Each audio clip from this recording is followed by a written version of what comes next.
Hello everyone, good morning, good afternoon, people in the room and online. I'm Ruhullah, I'm a PhD student at School of Global Development at University of East Anglia. I'm presenting my research today, which is part of my PhD, a portion of my PhD research, which is about role and voice of women and their participation in community-based education localization in Afghanistan. So we have two concepts here, a community-based education and localization, which I will talk about both of them and explain a bit more in a minute. I believe most of you are very familiar what CBE look like.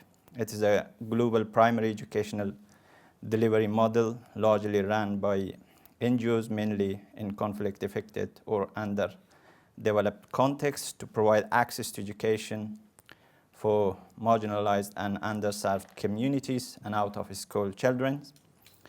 The CBE has a long history in Afghanistan from the 1970s as community-based initiatives or village schools to later decades after the Taliban defeats in 2001, almost 23 years ago. CBE was introduced due to high demand in education and then formulated into Afghanistan education system in 2012. So we have a community-based education policy, and in Ministry of Education we call it Talimat Mahalli. The CBE remained crucial due to crisis following government collapse and political change in August 2021, with several challenges and factors interaction, including disruption and restriction in education, mainly girls' education, IDPs, and forced returnees from neighboring countries, Iran and Pakistan. All of these issues made the situation as emergency with high needs for education. So coming closer to my research, in the past between 2001 and 2023, CBE were mainly implemented by NGOs and UNICEF in Afghanistan, and in some cases with partnership with local NGOs under a consortium. However, since June 2023, the Taliban Ministry of Education issued a decree calling all international NGOs for community-based education localization and immediate handover of all community-based education from international NGOs to local NGOs. So it is a shift towards localization. So as I mentioned, this is part of my PhD research, which I'm looking on a broader community-based education localization in Afghanistan. And today's topic of my presentation is about the role and voice of women in this localization agenda, which is on the right side corner.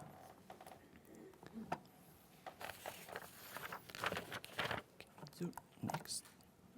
Yeah, so some acronyms that is used in this presentation.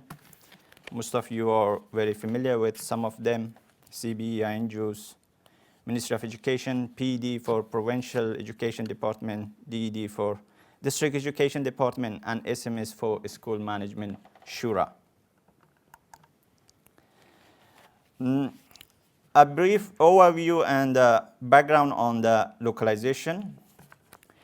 Historically, humanitarian and development sector started thinking about localization back in the 90s. So it's quite young, but it's gained significant momentum with the 2016 World Humanitarian Summit in Istanbul, which emphasized localization through initiatives and networks like the Grand Bargain and organizations like NIA and the Charter for Change. In terms of concept and definition, localization often discussed as a buzzword in the literature without a universally accepted definition.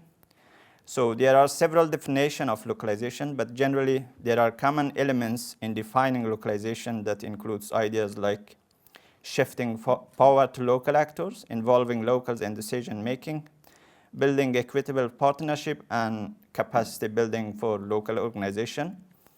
The key aims of the localization, as highlighted in the Grand Bargain, or inclusion of local actors in development and humanitarian sector, ensuring efficiency and effectiveness in implementation and the costing and budget, and finally, the sustainability by building local capacity. Localization is also not very new in Afghanistan. The approach has evolved over 2 decades with significant programs like NSP, National Solidarity Program, we had during Republic era, and the Citizen Charter funded by the World Bank. The Directive on NGO Localization and Education Delivery introduced in June 2023 marks the latest development in this context.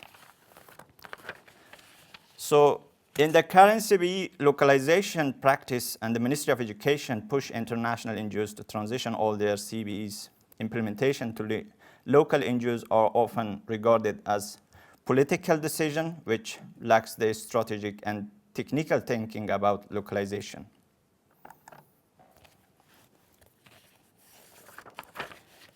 So in the current context of Afghanistan, what localization simply look like on the ground, we don't have exact data on how many community-based education were being implemented by the INGOs before June 2023, but it was estimated that around 15,000 out of more than 20,000 CBEs were directly run by NGOs, by international NGOs and UNICEF. However, after the localization announcement by the Ministry of Education in June 2023, till now, November, almost all CBE implementations are being transitioned to local NGOs.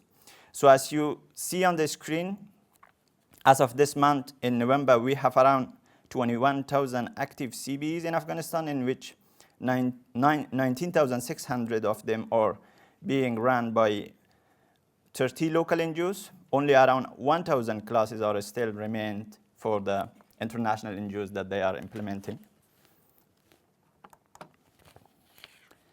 So in terms of only this part of this research objectives, I'm hopeful we are a bit clear about the CBE and the localization so far.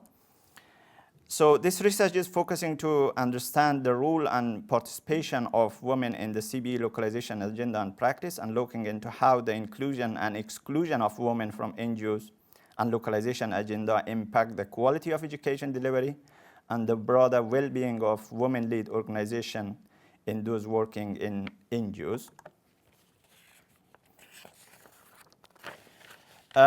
In terms of methodology for my research, as the nature of my research inquiry deals with real-time development around localization practice in CBE, the research follows a qualitative longitudinal design, sort of remote ethnography, by combining a few methods, which includes semi-structured interview with 2 levels of participants from international NGOs and local NGOs, some document reviews, sorry. And for the longitudinal elements of the research, I work with 2 community-based education classes on purposive selection, where I interview teachers and school management members and collect the update and data observation on monthly basis. I'll skip this slide. So in terms of global and development sector who is looking on localization, mainly similar to the concept of localization, the approach to studying localization in academics and or measuring in development sector are also different based on the context or organization.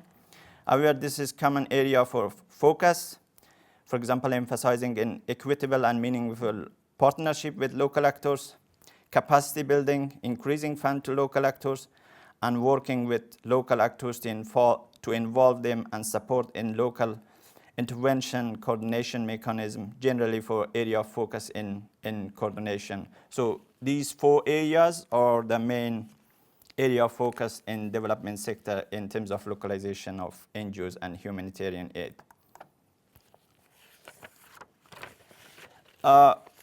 But when I looked into localization of NGOs in community-based education in Afghanistan, focusing on these 4 areas of focus in localization, I found out that no, it's very complex than what is expected. So framing this study, I adapted the education cluster localization framework from the global education cluster, focusing on the key concept of power, local capacity building, coordination, and participation and quality implementation. The initial data analysis helped me to contextualize this framing, adding key image concepts and themes such as localization interpretation, the role of women. Then I tried to see how the themes are interlocked. This can be called as conceptual framing or thematic framing. This mapping represents the interconnected themes, sub-themes, and concepts that shape the overall complex nature of CBE localization. But just to summarize, the central CBE localization connect with at least 5 key pillars. These pillars include localization interpretation, power, partnership and funding, capacity building, coordination and participation, and finally, the role and voice of women as cross-cutting themes. So far, it looks straightforward, but the complex nature of CBE localization starts when looking how different themes or sub-themes get interconnected and or influence each other. For example, if we look on the right corner, the power dynamic sub-themes, which interconnected with so many other sub-themes and concepts, and this will lead to see power dynamic in different level. Government has the power and influence NGOs in general. On other hand, international NGOs trying to reinforce their international standards and put restricted process of due diligence and criteria for local NGOs as localization moves on. In this mapping, the role, voice, and participation of women is placed among the main pillar of the CBE localization circle because they are involved in all levels. They lead some organizations, they monitor the CBE, they train the teachers, and finally, they teach the classes. And a very young user level at the capacity of Shura members, women deal with students and parents. So with this level of involvement, their presence and absence in CBE also has a big impact.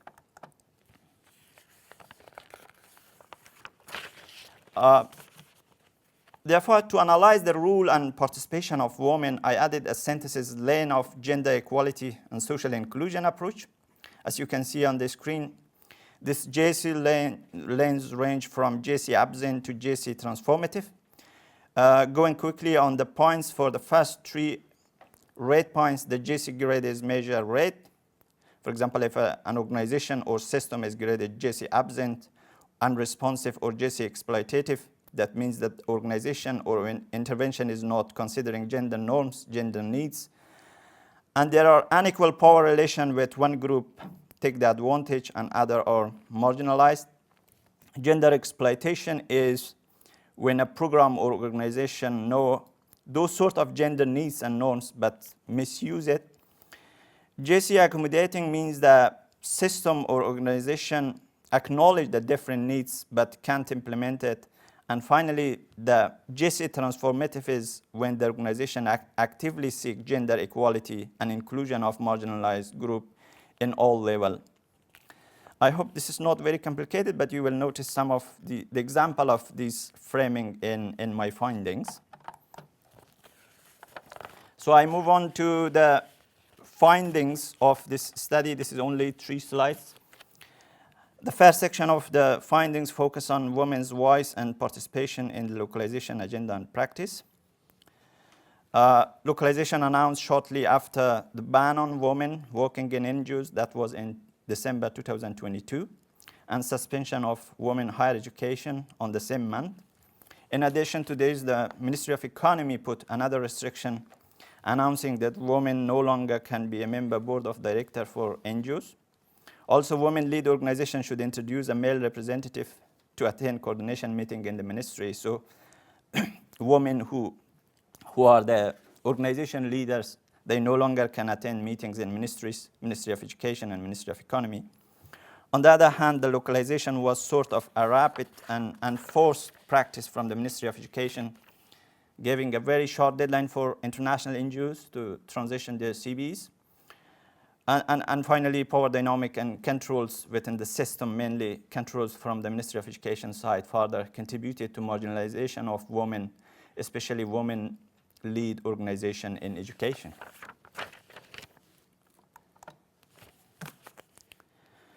The second part of my finding is focusing on the impact of women absence in the CBE localization agenda by both banning female workers from NGOs and the localization itself.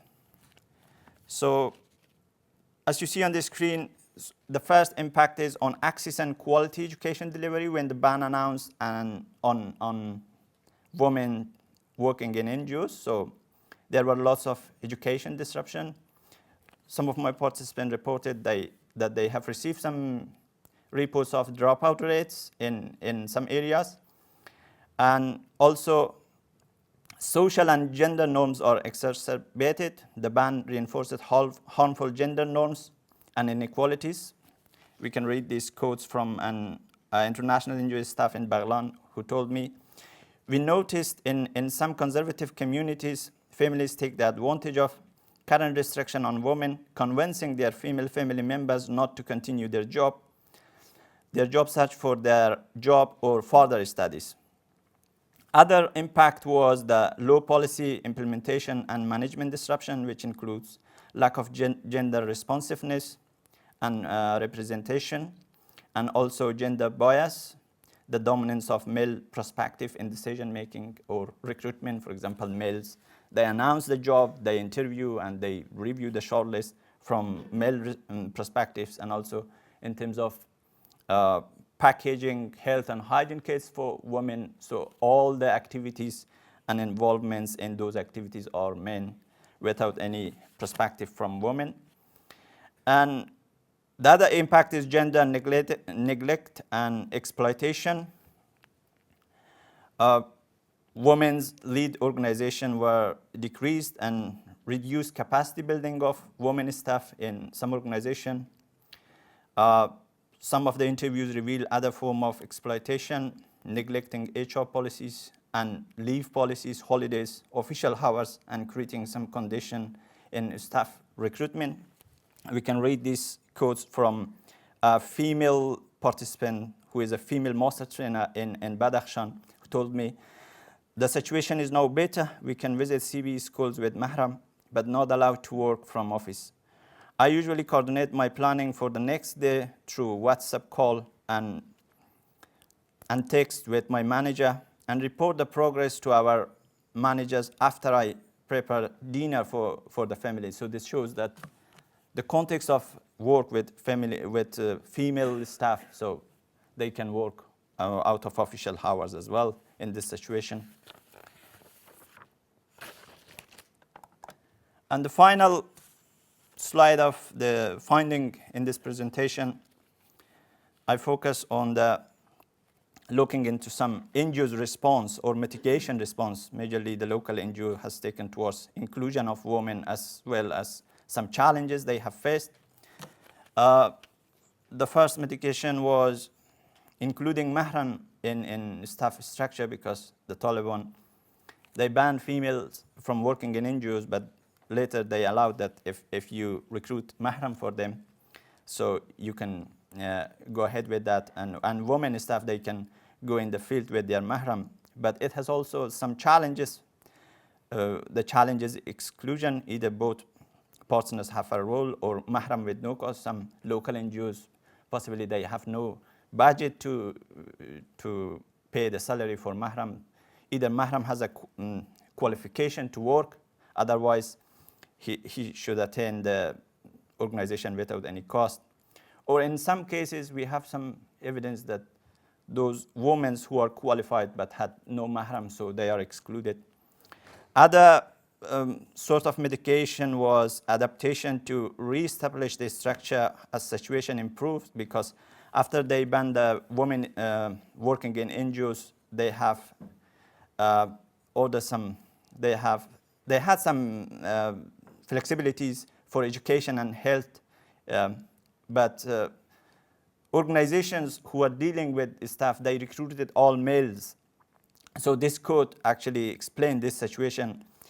This is from a local NGO participant who said, when the ban on women NGO workers was announced, we mostly hired males. Over time, we continued with male staff members as we contracted them and provided extensive training. Although the situation has improved slightly now, we cannot replace the current male staff to female immediately. However, we could only shift our approach to hiring couples in our recent project in Balkh province towards maximizing women's participants. So it means that those organizations who actually recruited males, they can't replace them because of the do no harm. And the final mitigation that some of NGOs they used, they conducted some awareness raising for provincial and district education department, trying to convince them and advocate them for female education. This is not very, general, but only works with some communities. So this is a quote from a local NGO director who said, we use a variety of approach to avoid implementation gap. In our CBA project in Badakhshan, PED did not allow us to conduct activities, it means financial literacy, for female members of the CBE households. After explaining the program and how mothers will benefit, the PED finally issued an approval letter. This is varied in Badakhshan Shura. This is not applicable in most of the provinces, but in some provinces, NGO mentioned that advocacy and explaining the rule, the importance of education sometimes work with provincial and district education department. So this is the last slide of my presentation, and thank you. Thank you so much. Thank you. Thank you.